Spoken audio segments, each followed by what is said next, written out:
Going to get in trouble? Okay, all right. Is this helpful what we're doing here, first of all? We need to pick communion songs that, well, first of all, the communion song needs to start sooner. This is what happens in most parishes. Behold, Lord, I am not worthy you should come under my roof. Say only the word, and my soul shall be healed. And then we wait for the priest and the communion ministers to consume the Eucharist. And then what often happens, the choir all goes to communion first. Right?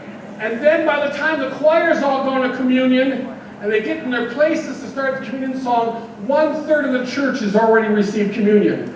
And once you've done that, what you're doing is you're encouraging people to not be communal, but go inward. Right? The choir, you receive after, not at the beginning. And you start the communion song right after, only say the word, and I shall be healed, and the song starts right there. You get the music going. As people are even getting ready to come forward, they start singing. I'm hearing the buzz out there. And this freaks people out because they think, well, my God, I mean, when do we go to communion and we don't have enough verses to get through, So what we do is we do 3 communion songs. Stop it! 1 song. Are you hearing me?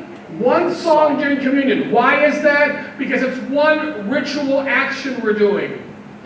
Once you start adding communion songs, you're doing filler. People say, well, how can we possibly sustain a song for that long? At the Los Angeles Religious Education Conference 3 years ago, I did 1 communion song that lasted 35 minutes. 10,000 people went to communion. 1 song. And you know what song it was?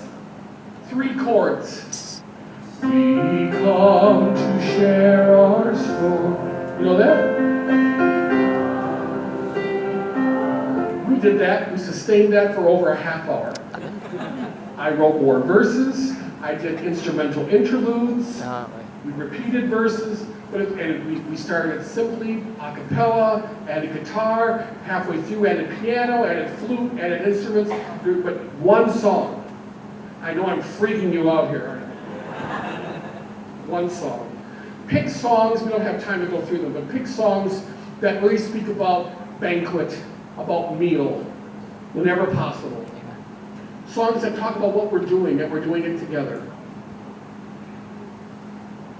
Then, one last thing. After, how many people here do what's called a meditation song after communion?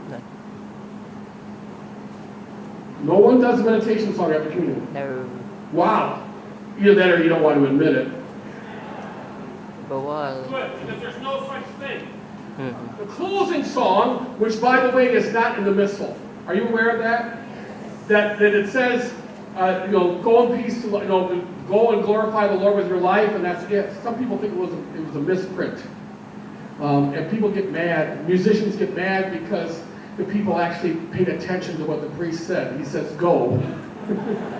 And they do.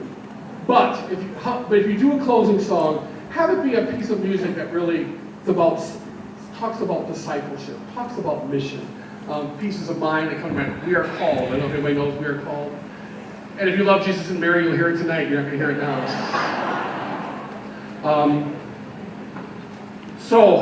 There are a lot of things I didn't get to, but we just do not have the time.